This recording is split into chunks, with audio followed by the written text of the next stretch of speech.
The Regulatory Authority has published a guidance note on contact tracing apps to track the progress of COVID-19.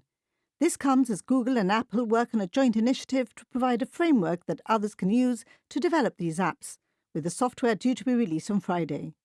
In a joint statement, the two tech giants say Bluetooth technology will be used to help governments and health agencies reduce the spread of the virus, adding user privacy and security will be central to the design.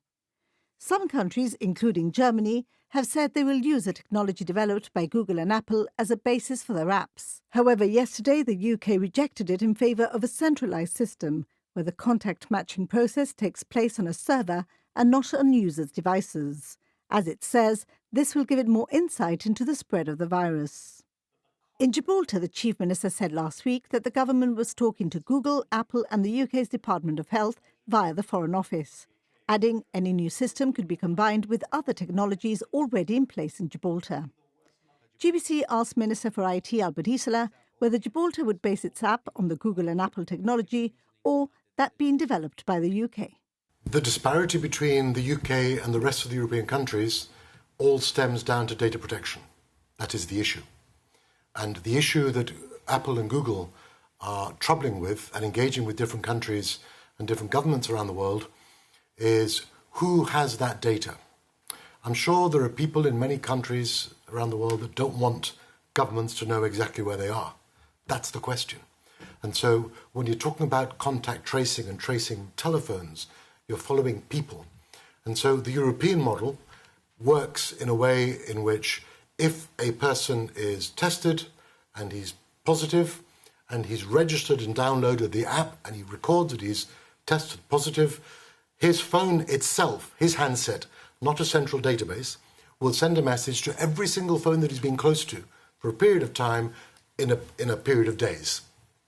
And they will then get a message saying, this number was close to you. So the data is owned by the handset, by the individual that holds it, which anonymizes it and then sends out messages to all of those numbers. The UK one, we'll have to wait and see. We haven't seen how that's going to evolve or how that's going to interfere with the rights of privacy and particularly GDPR.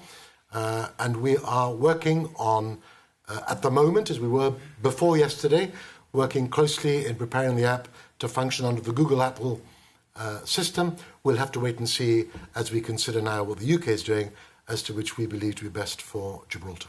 With a contact tracing app forming part of the next steps to tackle the pandemic on the Rock, the GRA has highlighted the risks that need to be tackled in its development.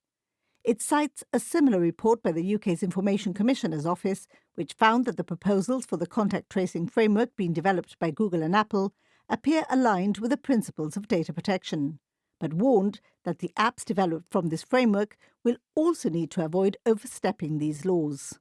The GRA says any contact tracing applications should adopt robust security, including encryption, and that this should cover each stage of the data processing. It also highlights the importance of minimizing the data shared, transparency on who's processing it, and user control, and adds any supporting technology should follow the same principles. The GRA says a data protection impact assessment would have to be carried out before implementation, with legislation or user content needed for compliance with data protection regulations. It says the Information Commissioner will remain engaged in this work, locally and internationally, and will update the GRA's guidance as matters develop. The guidance note is available on the data protection section of the authority's website, gra.gi.